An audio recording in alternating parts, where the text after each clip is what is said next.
melihat Didi datang ke rumah ini semalam. Tapi dia bukan seperti Didi, Ayah. The Talkies, Ngomongin film bersama Bayu dan Edoy. Bayi Ajaib, remake dari film klasik, horor klasik tahun 82. Berjudul sama, Bayi Ajaib. Disutradarai oleh Herako Priyanto. Produksi pertama Falcon Black. Jadi khusus film horor. Film horor ya? Ya. Dibintangi oleh Vino Bastian, Sarah Fahira sih. Fajira something? Fajira, Adipati Dolken, dan comebacknya Desi Ratnasari. Oh iya, Desi Ratnasari. Oke, ceritanya? Cerita itu masih sama ya, tiga tokoh utamanya juga namanya masih sama kan.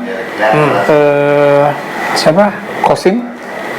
Vino tuh berperan sebagai Kosim, istrinya Sumi. Nah dia tuh nemu berlian, intan apa berlian sih? Ya, Berlian ya. Di sungai gitu Di sungai, terus jadi kaya. Fast forward, dia udah jadi landlord nih. Yang karena gue sama sekali lupa sama film aslinya, gue belum nonton lagi. Gue pertama nonton waktu masih kecil banget, di video juga. Jadi gue nggak tahu. Nah, gue ngerasa tiba-tiba ketika jadi landlord si Kosim nih kok jadi jahat gitu kan. Nah, terus tokoh sentral ketiga adalah Dorman, orang yang usaha pesugihan ya. Dia pengen jadi cepat kaya dengan cara membangkitkan orang Portugis yang Albert Dominic meninggal di Indonesia ya? Iya. Yang dia keturunannya katanya. Iya. Gitu. Plotnya masih sama, tapi si Albert ini terus-terusan minta tumbal kan. Harus ada yang mati terus, ketika dia minta harus ada gitu loh. Kalau enggak uangnya berubah jadi daun. Iya kan? Nah, si Kosim ini mencalonkan diri jadi kepala desa ya? Kayak autobiografi. Iya, mencalonkan diri jadi kepala desa. Ya mirip ya. Terus ada saingan. Dan harus menang. Iya. Saingannya diperankan oleh Wisnu Wikana. Yang punya istri Desi Ratnasari yang comeback ini. Nah, pasangan Kosim dan Sumi itu punya anak Didi. Nah, yang akhirnya Didi itu kerasukan karena dikirimin nih sama si Dorman ya. Jadi si Didi kerasukan dimasukin si Albert Dominic pas lagi si ibunya tuh yang diperankan oleh Sarah Fahira lagi hamil, datang sendiri diperkosa sama jin, sama arwahnya. Gitu. Arwahnya si orang Portugis. Iya, jadi si Didi ini anaknya Albert Dominic sebetulnya. Ya kan? Dan dia begitu lahir juga udah langsung makan korban. Cuma gue nggak tahu kan 7 tahun kemudian gitu ya. Tuh kayak nggak ada korban, nggak ada apa gitu ya. Iya kan, kayaknya tentara-tentaranya 7 tahun pertama. Sampai kemudian si Albert tuh nagih. Oh, disunat? Ya, kan dia, mau disunat. Kemudian dia memang, Dorman ditagih nih sama Albert gitu. Oke, gitu deh. Kita agak kelamaan ngomongin cerita filmnya. Kita berdua sama-sama lupa. Kalau gue asli lupa. Ya, gue mungkin pernah nonton sekilas-sekilas, tapi kayaknya nggak pernah nonton. Iya. Emang khusus fokus untuk nonton film Bayi Ajaib itu. Nah, Bayi Ajaib yang versi klasiknya sendiri tahun 82 itu udah di remaster dan ada di Klik Film. Waktu di Jakarta Film Week juga diputer. Oke, menurut lo Bayi Ajaib versi Rako Priyanto ini gimana? Oke, mulai dari yang gue suka dulu, yang positif ya. Ini diproduksi dengan baik. Dengan ya pokoknya film modern lah, sinematik banget, angle-angle-nya segala, dan adegannya pokoknya kita seperti nggak lihat seperti lihat film, bukan film murahan lah gitu. Ada production value-nya. Terus gue lihat artis-artisnya juga berusaha acting dengan baik. Udah cukup itu. Oke. Iya. Jadi gue nambahin aja, gue sepakat soal production value. Sama gue ngeliat Vino ini di sini juga dia menunjukkan keaktorannya kalau menurut gue ya. Kalau dilihat dari gestur dia, dari cara dia berdiri berjalan tuh beda, Bay. Dia agak bungkok. Oh iya. Iya kan, agak bongkok, begitu diri pun dia nggak tegak sama sekali gitu ya, nggak tegak lurus banget gitu, jadi agak bongkok. Itu kan subtle ya maksudnya. Terus jahatnya dapat banget gitu. Di sini ketika sebelumnya di Kodrat jadi hero dan di Miracle itu jadi victim, di sini dia jadi villain gitu. Gue ngeliat dia bagus, dan maksud sama satu lagi gue suka makeup kumisnya tuh pas ketimbang dia dikasih jenggot segala macam kayak di Perfect Strangers yang kelihatan fake gitu ya. Di sini tuh enggak gitu ya, pas gitu. Itu yang lo suka. Yang gue suka, sinematografinya juga gitu ya.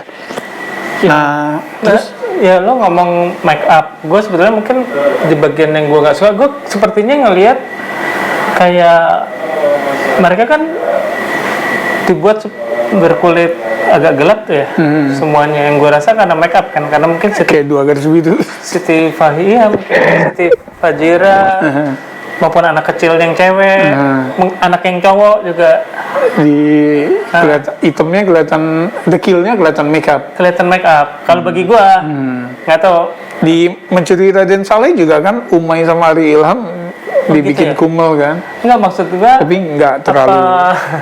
Apa nggak sekalian casting yang berkulit gelap?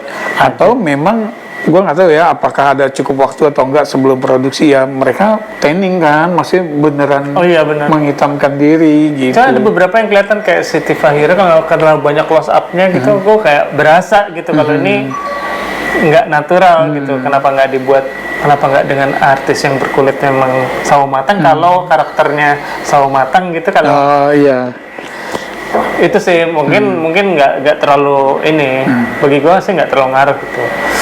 Cuman bagi gue ini ceritanya, gue ngerasa bahwa lo ngomong tadi di film Kodrat Vino Bastian sebagai hero udah jelas ya. Nah, gue di sini tuh gue agak sulit menemukan tokoh yang gue dukung, gue support nih untuk menang. Karena siapakah dia? Apakah dia kan si Bastian sebagai Kosim udah jelas jahat. Lawannya Dorman, dukun jahat juga. Bukan, Pesugihan. lawannya si Wisnu. Wisnu Wikana. Iya. Soleh atau siapa namanya? Soleh. Iya, dia. Itu nggak di develop sama sekali. Jadi kayak ya dia good guy tapi nggak setara kedudukannya di film ini ya. Terus apakah si anak yang dimasukin itu ada duality ya antara jahat dan baik, tapi nggak dimunculkan sebagai orang yang kita dukung. Mungkin anak kecilnya yang cewek sebetulnya yang paling masuk sebagai protagonis utama di hero di film ini, tapi anaknya Soleh ya. Iya, tapi di perannya juga kurang, nggak diposisikan untuk itu sepertinya gitu. Jadi gue ngerasa kalau Kodrat gue udah jelas gue ada nih tokoh protagonis yang gue dukung gitu. Gue ngerasa jadinya flat. Tokoh baiknya tuh si Wisnu Wikana kurang didevelop sebagai hero gitu. Emang mungkin bukan maksudnya gitu. Dan mungkin nggak tahu juga di film aslinya gimana ya. Iya, gue nggak tahu, dan gue nggak tahu apakah di film teori lo harus punya hero yang lo dukung. Tapi bagi gue agak ngaruh jadinya di film ini gitu. Iya, gue setuju. Gue termasuk yang di film tuh mencari karakter yang someone we can root for gitu ya. Nah, di sini tokoh jahat lawan tokoh jahat gitu. Tokoh jahat sama yang lebih jahat gitu. Iya sih. Nah, tapi gue merasa problem terbesar yang gue rasakan ketika nonton Bayi Ajaib 2023 ini adalah nggak serem. Ya, menurut gue ini atmosferik. Ini period movie, berasa periodnya, tapi untuk kalau mau dibilang horor ya nggak serem gitu. Iya, benar juga sih, nggak sebagai horor nggak serem. Jadi ya gue nonton ini ya sebagai cerita tentang supernatural gitu. Iya, gitu Iya. sih. Jadi yang itu nggak ada gitu. Gue nggak rasakan itu. Jadi gue merasa dengan tidak adanya hero yang kurang itu, gue merasa apa skenario-nya lemah nih. Tapi penulis skenario-nya Halim Studio kayak the best Indonesia has to kayaknya offer. semua remake dia yang bikin gitu ya. Nah, nggak tahu deh. Tapi menurut gue dia gagal di sini.